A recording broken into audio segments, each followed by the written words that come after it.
各位弟兄姐妹，大家早安，大家平安啊！圣诞快乐！我们今天要一起在圣诞的赞美主日当中一起来敬拜。今天早上我们要一起来共读罗马书第22天，要请蒋成模执事来带领我们大家做开始的祷告。好大家早，让我们一起低头祷告。亲爱的主耶稣，每天早晨帮助我们能够更多的认识你，打开我们的心眼，看见你在我们生命中的作为，请你赐下智慧，使我们做出最好的决定，让我们的内心对主你有极度的渴慕。求主你的灵跟大能来滋润我们的心，不断的更新我们的心意，使我们能够更像你。主，谢谢你与我们同在，你的喜乐永远长存，不外乎外面的环境如何，并且不论遇到什么事情，属天的喜乐都是我们真实的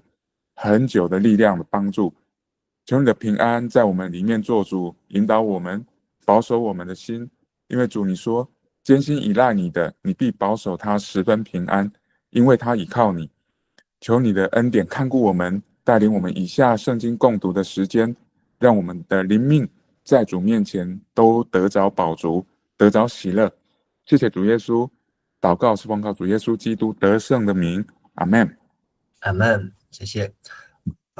罗马书我们要继续来看神在成圣上的公义。昨天提到神借着圣灵使我们知道我们有儿女的名分，是因着圣灵的工作，不再是体贴肉体，而是体贴圣灵。体贴圣灵，被圣灵引导，让我们能够进入儿子的灵，就是儿子的名分，做神的儿女，而不再是奴仆。所以体贴肉体就是死，体贴圣灵就是生命和平安。我们领受不是奴仆的灵，而是儿子名分的灵，所以我们呼叫神是阿爸父。也是耶稣在客西马尼园的祷告，呼叫阿爸的时候是愿不是照我的意思，而是照你的意思。我们若知道是神的儿女，我们就是后嗣，是神的养子养女嗣子，是和基督同作后嗣。我们和基督一同受苦，就和他一起得荣耀。我们今天要继续来看什么是与基督一同得荣耀，将来的荣耀。所以这一段的经文比较长一点，但是也让我们知道我们得到荣耀，将来得到荣耀的保证。所以从因信称义，因信成圣，因信而受苦。这受苦是不是只有基督受苦？是我们与他一同受苦，我们就会与他一起得荣，因信来得荣耀。昨天提到了奴仆的灵是罪的奴隶，儿子的灵是在恩典之下，而大儿子活在恩典当中，却像奴仆一样；小儿子活在罪恶当中，却明白尝到那恩典。所以税吏、法利赛和罪人是活在罪恶当中，但是耶稣他们得到恩典和在耶稣的身旁，但法利赛人和文士呢却是在上帝的恩典之下，本来应该是恩典之子，却离弃神，反而进入到罪恶当中，远离了耶稣。好，所以值得我们来思考得荣耀与神的关系。那请陈模先带我们读今天的第8章第18节。我认为我们现在的苦难跟将来要显明给我们的荣耀相比，是算不了什么的。那在罗马书第7章，保罗他已经提到，就是两个律就是生的律和死的律。死的律就是罪的律在彼此的相争。而保罗在这样痛苦当中，是一个悲惨的世界，悲惨的生活。但是这些苦呢，不管再苦，但是若提到将来要显在我们身上的荣耀相比，就不足介意。所以保罗说，我认为这个认为就是保罗他想。他计算，他评估，他考量，就是他明白也了解现在和将来，现在是苦难，将来是荣耀，做两个相权衡之下呢，现在苦楚，现在的厄运，现在不管遇到任何的灾难或是患难呢，都不足都不足介意，就是不匹配也不相称。好，所以上帝将来给我们的跟现在我们所遇到的实在是相差太多。好，那我们的苦难再苦，如果可以用约伯记的约伯来对照，我们也很少有人苦过约伯。约伯已经成为世上最苦的人，但是呢，他得到的幕后的荣耀呢是苦尽甘来，上帝让他从苦尽转回，所以上帝所有给他的呢，都是加倍的祝福。好，所以呢是不匹配也不相称。好，再请陈默他们读19到21节。一切被造的都热切地盼望着上帝的荣耀从他的儿女们显示出来，因为整个被造的变成空虚，不是出于本意，而是出于上帝的旨意。然而被造的仍然盼望着有一天能摆脱那会朽坏的枷锁，得以跟上帝的儿女分享光荣的自由。那在19到21节讲到，我们都是受造之物，而我们现在的处境呢，是在一个罪恶当中。但是虽然在罪恶当中，甚至在苦难当中、绝望当中，但是我们仍然热切的盼望。所以受造之物等候新天新地的实现，而神的儿子要把我们显现出来。受造之物指的就是人和天使之外的被造物。所以一切被造的其实不只有是人，甚至连天上飞的、地上走的、地上爬的、海里游的，还有都期待上帝的荣耀能够从神的儿女们显现出来。所以上帝让亚当有神的形象，而亚当就为所有的动物来命名。所有动物上帝把所有的动物都带到亚当的面前，所以所有的动物都看见了人，也就是神的形象。所以都热切的盼望神的荣耀，就是看到人就可以看到神的形象一般。所以以圣经给我们的信念来看，所有的动物来到人的面前，不是人害怕动物，而是动物应该要敬畏人，如同敬畏神一样。但是因为人犯罪，失去或是没有坚守神的形象，以至于反而是人在害怕动物，而不是动物在害怕人。而热切的盼望呢，就是引颈以待。那这个字呢，在圣经当中很少出现，只有出现2次。神的种子显现出来，那不仅仅我们知道已经是在罪恶的世界当中，但是当耶稣基督来，是我们因信称义，又带领我们分别为圣，因信成圣。而我们也明白要进入与耶稣一同受苦，因信受苦，而将来与他一起得荣耀的时候，就是末日新天新地。所有的基督徒那都会来活出神的形象，而我们不再是惧怕的灵，而不是怕这个怕那个，而是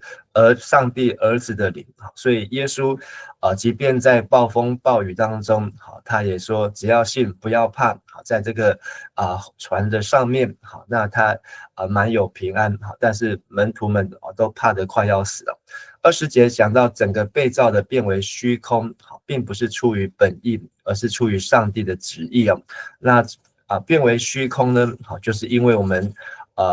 亚当夏娃开始犯了罪，所以世界就在罪恶败坏当中，而这个罪的结局就是死。虽然还没有到那个永远的死，但是就会有传道书所罗门王所体会的虚空的虚空，凡事都虚空，没有找到永恒的意义，因为一切都是那么样的短暂。但是呢，这里虚空呢，也可能指的是创世纪第3章讲到了这个因为亚当夏娃犯罪，地必为你的缘故受到咒诅，所以没有办法有这个确据永远的把握。而伏在虚空权势下的原因，并不是受造物自己愿意，是神叫他如此。就是亚当夏娃犯罪，亚当夏娃也不想要让自己或世界变为虚空，但是神为了他的公义，为了神他的荣耀，所以那叫他如此的就是上帝叫整个被造的整个受造物都成为虚空，成为短暂了。那所以21节这些盼望呢，就是期待将来有一天摆脱那会朽坏短暂的就是一切虚空的枷锁，能够跟神的儿女来分享光荣的自由。所以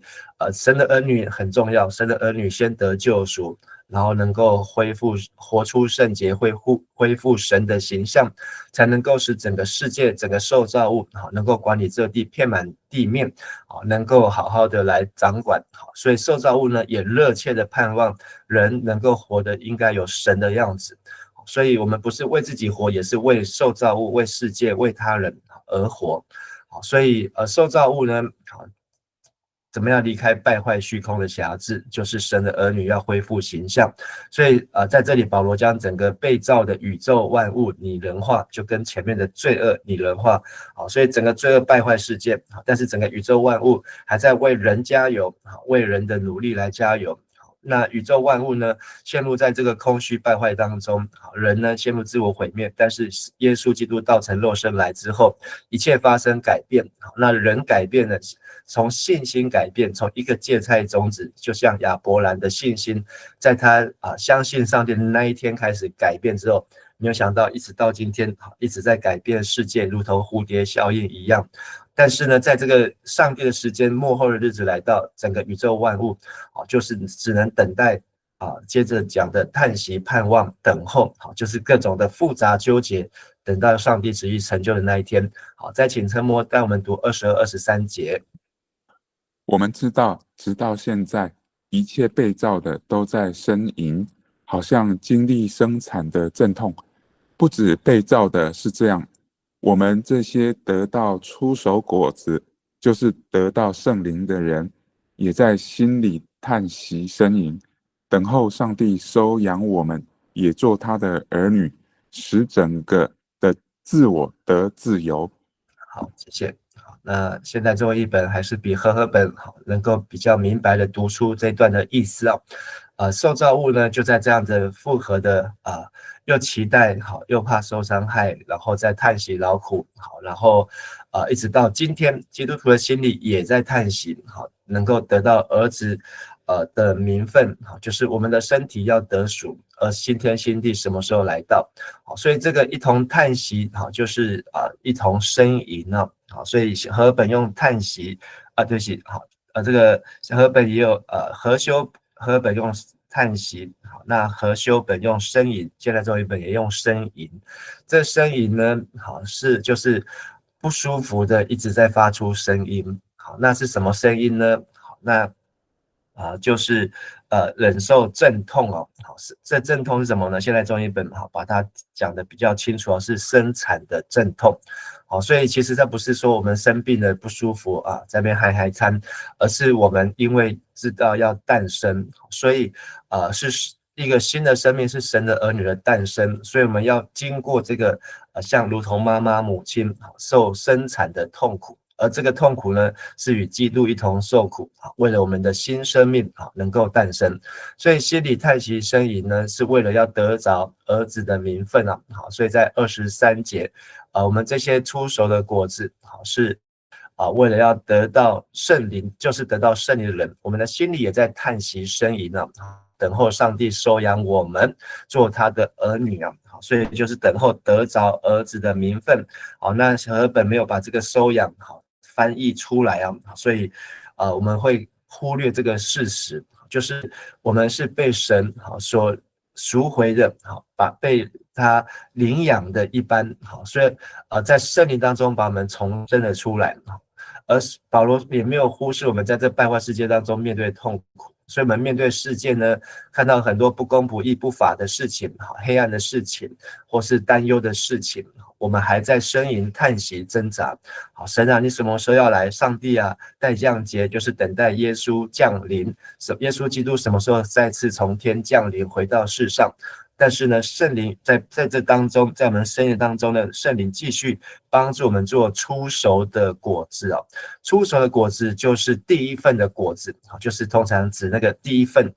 不是指果子，就是第一份所以该隐和亚伯献上了这个出熟的该隐也献上了土产但是是因为与神的关系以至于神悦纳亚伯不悦纳该隐，而这个出熟的果子就是祭物。那也是指神给人恩典的开头，所以我们因着在这个痛苦当中呻吟，好，那盼望得赎得救，所以呢，上帝的恩典呢就从我们那个痛苦当中就开始。所以约伯的恩典呢，不是他从苦境转回，而是呢，当他开始呻吟的时候，好，那其实就是恩典的开始，或是恩典的第一部分了。我们有这圣灵初结的果子，就是指基督徒领受圣灵做第一份的礼物。所以圣灵在我们里面，陪伴我们在苦难当中，就如同妈妈要生小孩上气不接下气，然后在那边呻吟的时候呢，但是呢，有一个更大的盼望，就是一个生命要诞生，而这个就是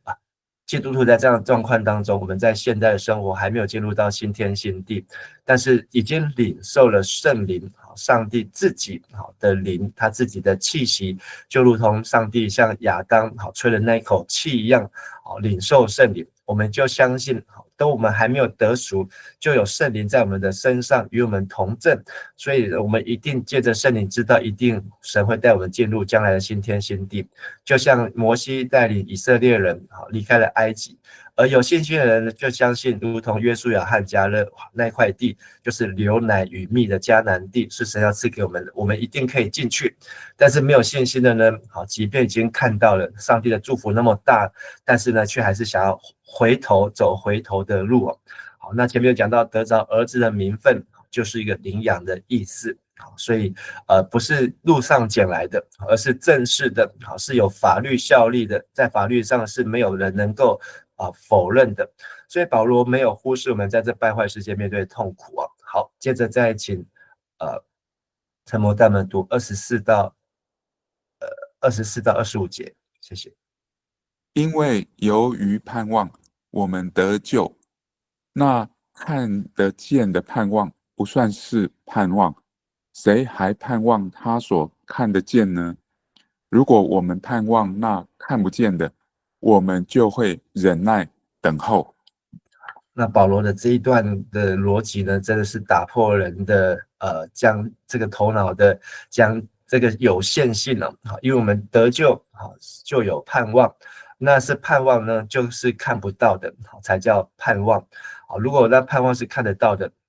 就不是盼望，但是看不到的就要怎么做呢？要忍耐和等候。所以这个得救是在乎盼望，就是在盼望里面得救。所以现在最后一本做了更好的翻译，由于盼望我们得救。所以我们得救是一种盼望，并不是真的发生，或是真的已经完全得救。虽然我们信主的时候就得救，但是我们的得救是只有心里得救，或是灵里得救。我们的身体还没有完全的得救，所以我们的身体还在痛苦，还在呻吟，还在挣扎。但是我们就有这样的盼望，有一天我们肉体毁坏但是我们的心里却内心心思一天心思一天。所以在这个看不见的盼望当中呢，我们在得救的时候呢，就已经开始进入这盼望，而这盼望是因为上帝的恩典。所以如果我们盼望都看不见的，就会忍耐等候。所以新天新地不是只有用信心喊啊，因为新天新地不是你说或是我说来了就来了，或是东方闪电，或是某个异端邪说，新天新地永恒的盼望呢，是在圣经的等应许当中，按着神的应许，那也是在两个律，生的律和死的律相争，还有诸般的苦难当中，我们继续的忍耐坚强，因为最后不是没有回报的，这个是末后将来的荣耀。好，那再继续读26到27节。同样，我们的软弱有圣灵帮助，我们原不知道该怎样祷告，可是圣灵亲自用言语所不能表达的叹息，为我们向上帝祈求。洞察人心的上帝知道圣灵的意思，因为圣灵依照上帝的旨意替他的子民祈求。谢谢。那接下来就是我们非常熟悉的罗马书的另外一段经文万事互相效力。为什么万事互相效力叫爱神人得益处呢？是因为我们知道我们在这样苦难当中，这个叹息当中、呻吟当中，就是一个妈妈要生孩子当中，好，那是谁在帮助妈妈生孩子？好，爸爸在旁边帮妈妈加油努力，好，加油加油，妈妈可能只会更生气，好，说又不是你在生，但是呢，我们知道有圣灵的帮助，好，所以这个妈妈可能第一次生孩子的时候，也不知道该怎么样子生孩子，但是呢，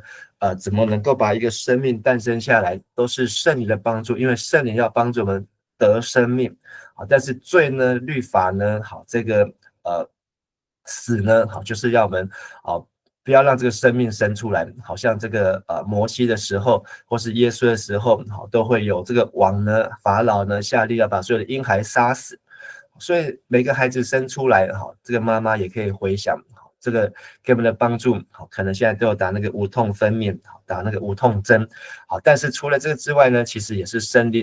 灵的帮助，而这圣灵的帮助呢，好，是就如同信徒的祷告一样，我们怎么样为我们的新天新地得赎将来的荣耀盼望来祷告，我们也不知道，因为我们根本没有经历过，也没有去过，也没有去看见过，但是圣灵亲自用说不出的叹息，那这说不出的叹息呢，是什么意思呢？就是用言语不能表达，所以就是表达不出来的叹息，或是无法言喻的呻吟哦。好，那这个无法言喻的呻吟呢，就是其实当我们在受苦的时候，我们是圣灵与我们受苦。好，所以前面说我们是要与基督一同受苦，但是我们在与基督一同受苦的时候，我们也真的觉得很苦。但在很苦的时候呢，神又差遣了圣灵来帮助我们。在很苦的时候呢，圣灵用表达不出来的，也没有这表达不出来，是保罗表达不出来。那保罗为什么表达不出来？那我相信，就是保罗他说这个不是用文字能够去形容的，言语不能够去形容的，但是就是如同像妈妈在生孩子一样，所以可能妈妈在生孩子也是表达不出来的，这个痛到底有多痛？好，那所以才会有这个巴氏量表，就是1到10，到底有0到10到底有多痛？但是神的圣灵呢，却用这个没有办法表达出来的痛苦，在我们的身上做什么呢？为我们祈求，为我们向神祈求。所以我们已经痛到都忘记祷告了，但是神为我们祈求。约伯在他痛到好这个没有办法向神祷告了，都要发作了，向神发怒了，跟神出来争辩的时候，但是圣灵也在背后用说不出的叹息，言语无法表达的呻吟来为约伯来祷告。所以有圣灵的帮助，帮助的意思就是伸出一只手拉住对方的手，所以有一只手拉住我们，让我们不会向下沉沦，让我们不会掉下去，让我们不会进入死亡。所以圣灵就是保惠师，是帮助者，在患难当中随时的帮助，就是在我们快要死的时候呢，是圣灵帮助我们。好，所以这个洞察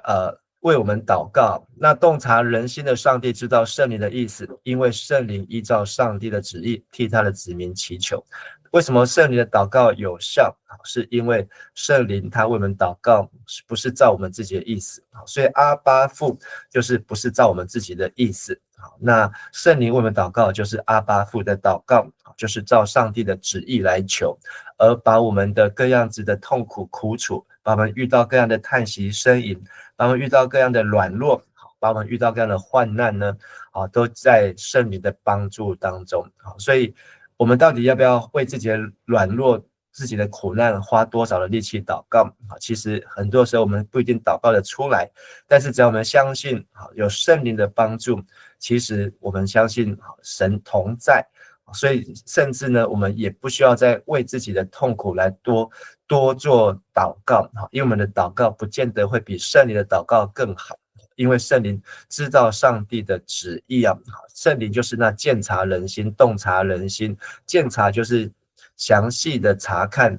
查考、探究，所以圣灵知道我们的一切，所以神不是只有提供那些主客观的条件，人要靠自己的努力，而是圣灵跟我们一起走过，因为我们痛苦，圣灵也感受到那种无奈叹息，甚至为我们祷告。我们知道自己的状况，或是我们只知道很苦，但是我们不晓得因为我们已经眼睛被蒙蔽了，耳朵被塞住了，我们手已经发酸了，腿都已经软了，没有办法好好的祷告的时候，但是圣灵能够深深了解我们的状况，而且他也知道上帝在我们生命中的计划还有带领，为我们做最好的代求所以我们有机会可以脱离罪、脱离死的律，还有这个世上种种的苦难。那这一段很重要。如果我们不晓得圣灵的叹息、圣灵的工作的时候呢，我们就想办法为自己祷告，忽然请别人为我们祷告，请牧师为我们祷告，请长老为我们祷告，这些都很重要，都很需要。但是更重要的是圣灵为我们祷告，是因为圣灵能够照着神的旨意来替圣徒祈求。好，那我们再请陈模带我们读最后一段28到30节。我们知道上帝使万事相互效力，叫爱上帝的人，就是他按照自己的旨意呼召的人都得益处。因为上帝预知他们，把他们预先拣选出来，使他们跟他的儿子有相同的特质，好让他的儿子在信徒大家庭中居首位。上帝预先拣选的人，他呼召他们，他呼召的人，他宣布他们为义人，他宣布为义人的人，让他们分享荣耀。好，谢谢。上帝的旨意呢，就是在人身上，还有在整个世界上，还有在过去、现在、将来，上帝的计划必然成就。而我们相信的人就是要把握，那我们没有把握，那么就是没有与神同行，甚至我们还会与神反其道而行，最终是沉沦了。神使万事互相效力。好，现在中文译本依然保留这个翻译万事互相效力，叫爱上帝的人。这个爱上帝的人是什么人呢？就是按神的旨意被呼召的人都得到益处所以什么是被呼召的人？就是前面这一段从在知道这个因信称义、因信成圣，然后愿意因信受苦，以至于呢在受苦的当中更深的经历圣灵的同在，那也是神的同在，所以不断的呼叫父啊父啊阿爸父啊，然后在这受苦当中呢热切的盼望，所以即便环境再苦，即便挫折再大，那像我们礼拜3祷告见证会听到姐妹的分享，思雨在她受洗的那一天，带她来教会的姑丈，在她受洗的那一天就蒙主恩召，然后受洗半年，爸爸就过世，然后接下来好像还有很多的苦难在信主之后一一的发生，那对很多人来讲是一个打击，但是呢有信心或是有圣灵的帮助呢，让我们能够继续的在这个信仰当中。所以为什么很多人就说你信耶稣不好啦，信耶稣没在这代志发生，但是为什么继续愿意信耶稣？是因为圣灵的帮助，而万事各样的事情呢，就在这样子的信心、圣灵的帮助当中，每一件事情其实都能够成就上帝的恩典。所以当我们可以在罪恶的事情上面，或是败坏的事情上面看见荣耀的盼望这就是因信得荣，使神得荣耀。所以互相效力就是所有事情是一起同时进行，一起工作，一起发生效用，或是有时候是拉扯，但有时候是帮助。但是呢，每一件事情在圣灵的帮助，说不出的叹息，为我们祷告之后，我们会看见每一件事情其实不是坏的事情即便我受洗那天带我信主的人他蒙主恩召，但是我们会在圣灵帮助底下知道说，这样的蒙主恩召是一个使神得荣耀，是一个神的计划，是一个神的见证，而我们不会想到负面的，想到是一个悲惨的，而是一个带着盼望、带着感恩的。即便我们最心爱的人失去了，但是呢，我们也会有万事互相效力，有圣灵与我们同在，并且为我们祷告，让我们进入明白上帝的计划，而不会往负面的、用人的眼镜去看，而是用神的眼光去看，用信心的眼光。所以这些都是被上帝所呼召拣选的人，而最后呢，都在这些事情上面得益处啊，得益处就得到好东西。好，那好东西在路加福音就是指得到圣灵了。好，所以我们反而因为在这样子当中呢，更得到更多的圣灵，更多的神的同在，好，更加的圣灵充满。所以8章28节，好，那在这个翻译上面太多的翻译，好，所以就是神和爱他的人在一切事上一同工作，好，所以这是一个翻译，或是神使万事互相效力，或是万事互相效力，好，但是呢，这些的翻译当中，好，都是在见证爱神的人，就是被呼召的人，就是基督徒。所以不是基督徒当中还有另外的一群人，是高高在上的，或是阶级更高的，而是所有的基督徒。那这也是明天最后一段8章最后一段要提到的，什么是爱神的人，或是神所呼召的人。29节，这些人是神预知他们，把他们预先拣选出来，使他们跟神的儿子有相同特质，好让神的儿子在信徒大家庭中能够居首位，成为教会的头啊。好，所以上帝预知就是预先知道，预先定下。好，那预先定下就是神已经先决定好游戏的规则。好，那这里讲到预定论的时候呢，好这个加尔文从这边也发展出了预定论啊。好，这预定论呢，好，如果我们过度的解释的时候呢，人都不用努力，全部都是上帝都决定好了，我怎么努力也没有用，因为上帝已经预定好。但是这样的预定呢，是一个消极的，而且是一个把神看扁的预定论啊。那这里讲的预知就是上帝他就已经在新天新地来到以前的预定了，所以从这个原文的字根知道说，这是在一个永世之前，上帝就预先，所以现在也是预定。预定不是说在创世以先，而是在末世以先。所以我们要认识预定论，不是要把它讲成神在创世以前就预定了，不是这个意思，而是在末世以前神预定了。所以今天我们可能还没有信主，但是今天我们可能参加了聚会，参加了礼拜，我们愿意打开心门接受耶稣做神的儿女，我们信主了，这也是在今天发生的。但是在末世来看，这都是预先和预定了。好，这个预定就是让我们可以效法神的儿子啊，效法就是跟他相像，跟他相似，甚至同质化，就是基督化，能够有神的形象，神的模样。好，所以效法基督的模样，就是我们的里面开始变化。好，这个基督的模样就是我们对于苦难这件事情呢，罪这件事情呢，不再是哀嚎、痛苦、束手无策，不知道该怎么办，不是，而是我们知道有圣灵亲自用说不出的叹息为我们求，而且是照上帝的旨意求，我们就能够在万事互相效力当中，在末世来到以前，就预先了得到了神儿子的名分，神儿女的形象，就能够活出神儿女的样子。所以这段经文非常的重要，就是如果我们漏掉了其中一个环节的时候呢，我们还真的不知道该怎么样活出来。但是保罗呢，在整个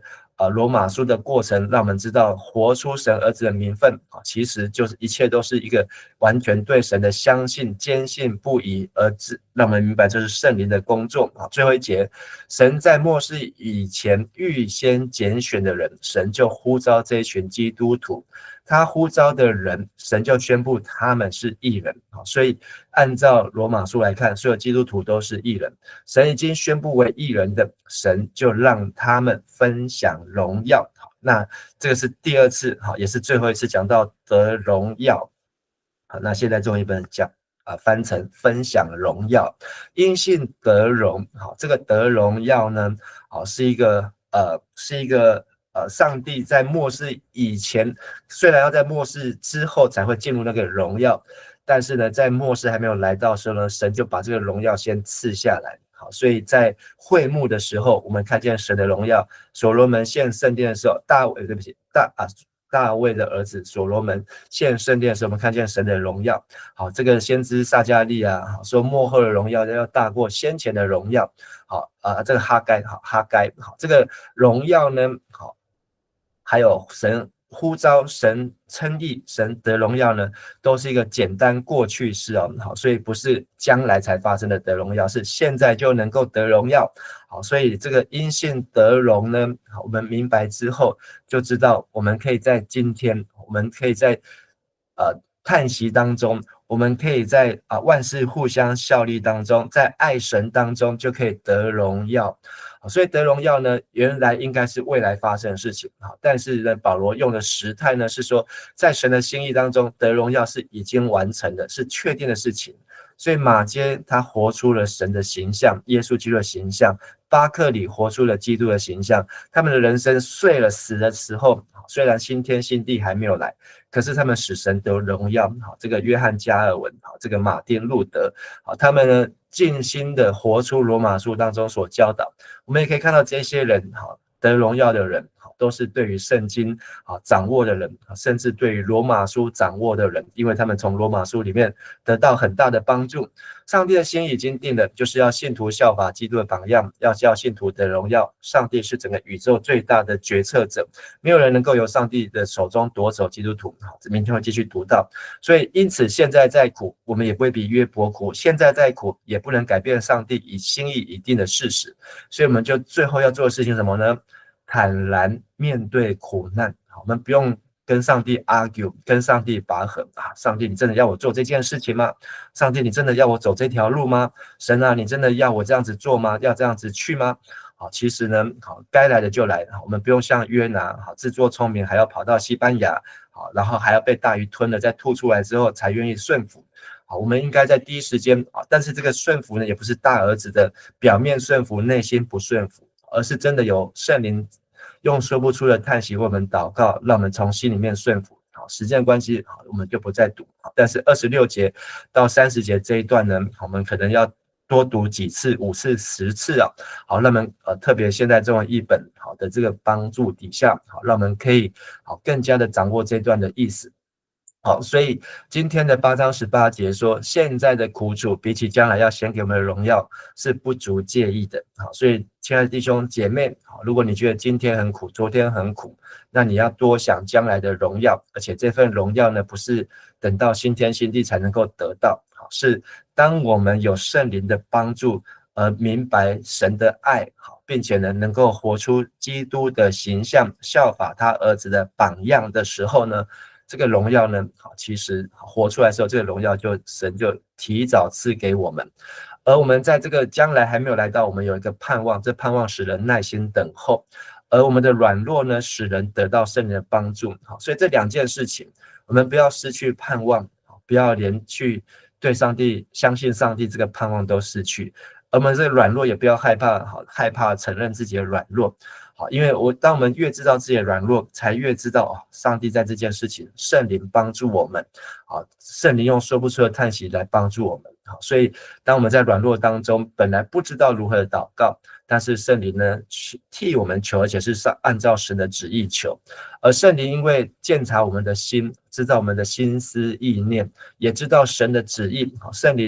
圣经都是透过圣灵的默示所写的，所以圣灵知道整本的圣经，所以他也知道神的心意是什么。所以这两个结合，圣灵做的最巧妙的结合，就是让人跟神的话能够结合，使万事都互相效力。所以我们看待的事情，如果没有圣灵的帮助，本来我们看起来是一个很糟糕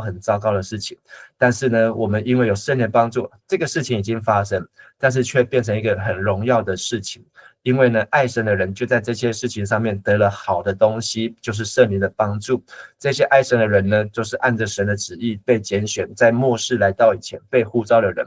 在末世以前，神预先都是给我们机会，能够进入一个效法神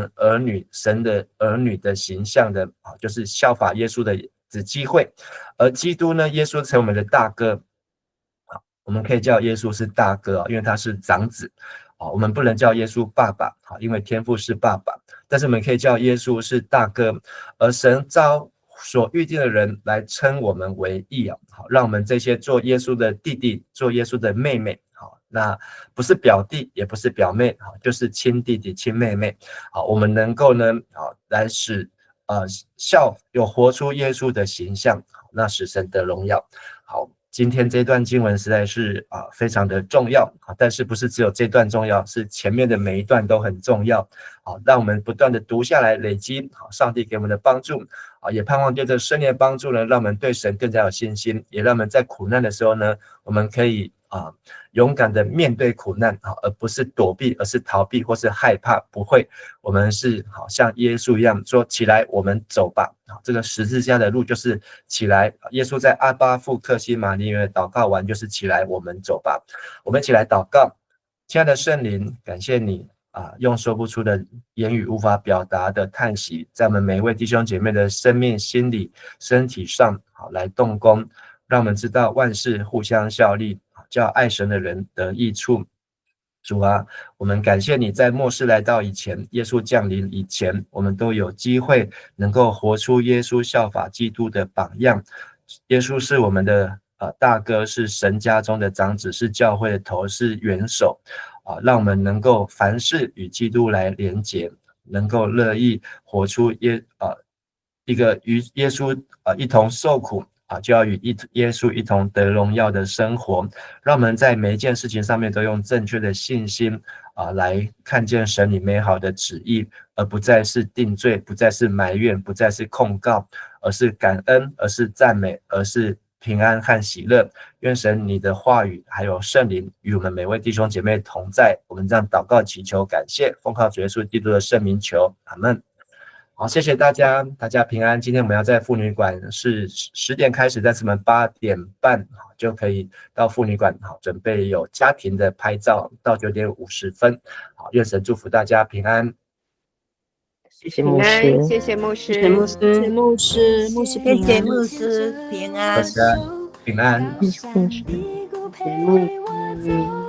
从不放弃我，真正爱我接纳我，一起做梦，一起笑。